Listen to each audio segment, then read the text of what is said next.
Begin this morning with the latest on those midterm elections and the big names now on the campaign trail with less than a week to go. All across the country, we are seeing leaders from both parties rallying to support candidates who are locked in tight battles. We're talking about races that could determine control of both the House and the Senate.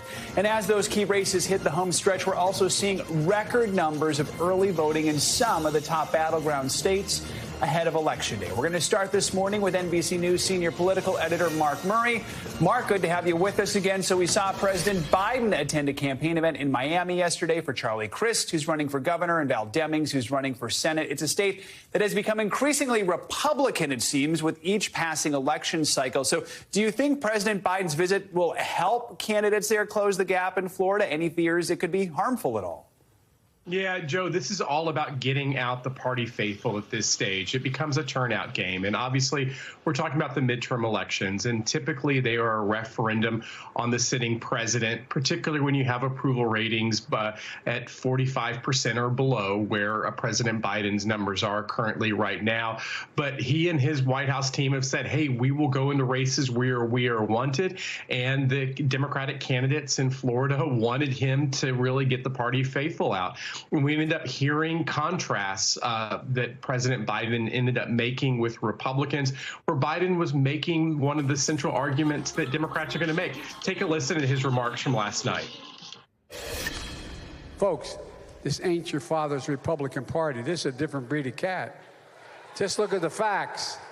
When I took office, the economy was in ruins. This is not because of me. It's because of what I inherited. My predecessor was the first president since Herbert Hoover to lose jobs. He had fewer jobs when he left office than when he came to office. Joe, it is notable, though, that President Biden was in Florida last night, not one of the marquee battlegrounds, particularly for Senate control. We are going to see President Biden hit Pennsylvania, but his absence in some of the other states, places like Georgia and Wisconsin, has been notable. And meantime, filling in the gap there is someone who's been removed from office for 6 years and has pretty high favorable ratings, and that's former President Obama, who was on the campaign trail in Nevada yesterday for Senator Catherine Cortez Masto. That has become one of the tightest Senate races among all the battleground states. So talk about his possible influence on voters and what his message there was. Yeah, his message is the same, and so is the purpose, to get the party fired up for November, to really turn out Democratic voters.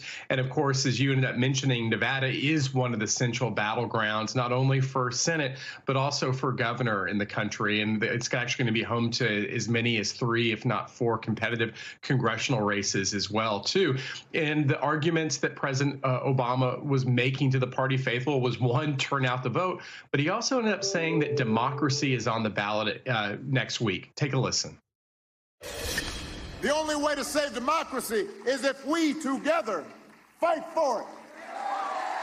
And that starts with electing people who know you and see you and care about you and believe in you. But just in case you do need one more reason to go vote, consider the fact that democracy is on the ballot.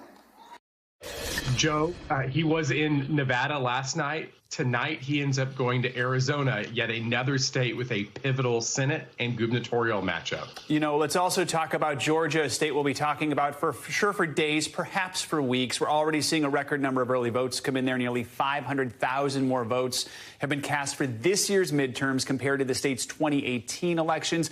It's also actually close to the kind of turnout we saw in the 2020 presidential election, which is kind of unreal. So what do you make of those numbers? And could it benefit one candidate over another in the tight races there? Joe, I think all we know is that turnout is going to be sky high in Georgia. And we've seen that in our own national polls, where we have record numbers of people say that they have high interest in these midterms compared to previous midterm elections. When it comes to the early vote and trying to read the tea leaves there, it is important to note that Democrats disproportionately are ones who do like to participate in early voting, either in person or through mail-in ballots, while Republicans, and particularly that Donald Trump diehard diehard Vanguard, tends to end up voting on Election Day. And so we see the enthusiasm coming on the early vote, but I don't think it really tells us much on who's going to win.